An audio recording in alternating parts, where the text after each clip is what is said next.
Out of all of the Celtic pantheon, there are many heroes, there are many do-gooders, many champions of the people, and many young warriors seeking to earn their place in history, to be remembered by the clans for centuries and generation after generation.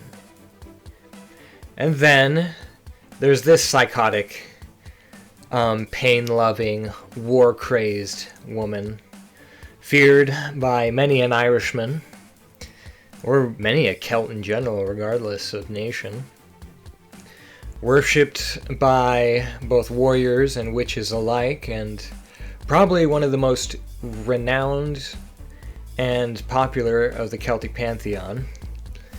The Morrigan, ladies and gentlemen, is today's subject for art. The Morrigan is probably one of the oldest Celtic deities. She's certainly one of the oldest ones mentioned in books such as the Book of Invasions and things like that. She's one of the original Tuatha De Danann, of descendants from the Dagda, if I remember correctly, who was the first chief of the Tuatha De Danann. And I'm sure you've seen some kind of interpretation of her before. This dark, brooding, beautiful, yet mysterious woman, draped in dark clothes, surrounded by crows and wolves. Although, that's probably not the most accurate interpretation of her. The Morrigan is the Celtic goddess of war, vengeance, prosperity in combat, and depending on situation, sexuality. She's kind of an Ishtar of the Celtic pantheon in that respect. I believe that's a good enough analogy. I'm not super familiar with Assyrian mythology, although I did do the Gilgamesh video. Anyway, there isn't a whole lot about her that I've read. There's a few brief references, and she obviously has a lot of reverence and representation in modern media, but as far as actual writings go, there aren't many stories solely about her. She's more, despite being one of the most prominent and well-known Celtic gods, she isn't necessarily a main focus of any story or particular legend. She does appear as sort of an omen or an agent of chaos in a lot of stories, particularly in regards to the hero Cuchulainn, who, if you will remember, I did my 4th video, was it? About 4 episodes ago? 4 or 5? Anyway, she really, really doesn't like him. And anytime she does manifest, it's either to cause grief to another character or challenge them to a fight. That or get them laid. One of the 3 options. I believe she has a lot of reverence today by those of the Wiccan faith and those who practice witchcraft. As she is one of the more magic-based characters in the mythos. Or at least certain aspects of her are. Typically, when it's the Morrigan herself, she's more warfare, combat, things like that. But in the form of the Morrigu, which is a coven of 3 goddesses, or powerful witches, depending on your translation, or whatever you're reading, then she is more based sort of on the aspects of magic and feminine ability and things like that. But the Morrigan I know mainly is focused on warfare. And this is mostly supported again by the myths, or at least the ones that we have left today, because she's always seen fighting someone. Again, particularly with the Irish hero Cuchulainn. During the Tainbu Cúlagi, I believe it is pronounced, she manifests to warn Cuchulainn about the battles ahead, but then also tries to seduce him. When he turns her down, she, of course, understandably, gets upset. Because, she is the goddess of seduction and, sexuality as well as combat and war. Who more fitting than the greatest warrior in the land to be, her partner? And he turns her down.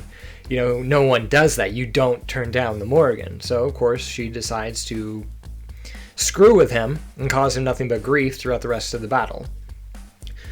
She turns into a wolf to scatter a herd of cows. She then turns into a cow at the head of the herd to lead the stampede, trying to run him over, which both attempts fail. She then turns into an eel to trip him up at various points throughout the battle.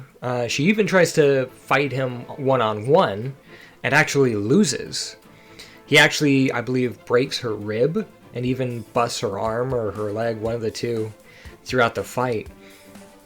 And she eventually is just like, you know what, maybe it's not the best idea to fight this guy. Maybe he really is the son of Lu. Maybe it's not my best interest to fight him. So she offered, in the form of an old woman milking one of the cows, she offers him 3 enchanted cups of milk, which heal all his wounds. He's like, you know, I was going to kill you, but now I'm going to actually help you.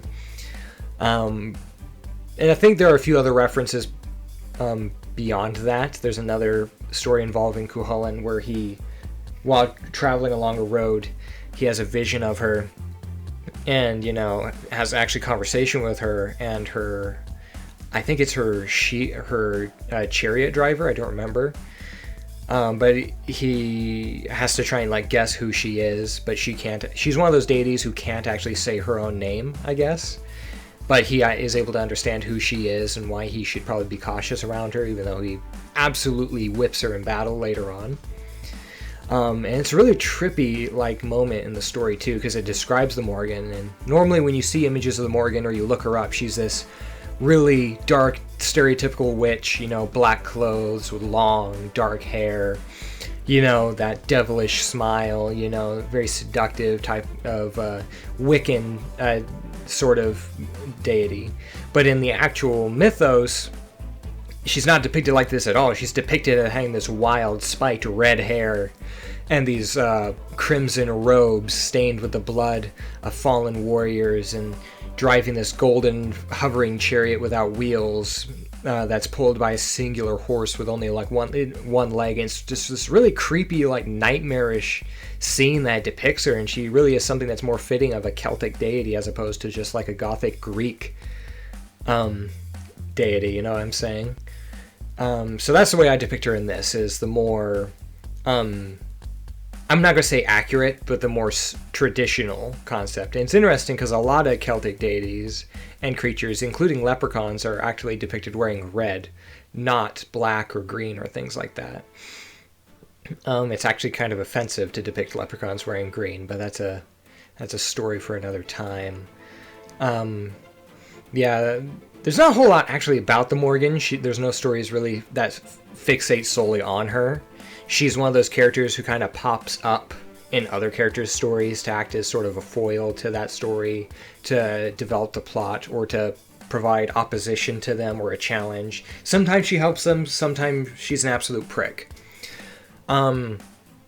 She's kind of like a female Odin in that respect. Not just in the symbolism, you know, of the crows and ravens and things, but also in the fact that she's kind of in her own field doing her own thing.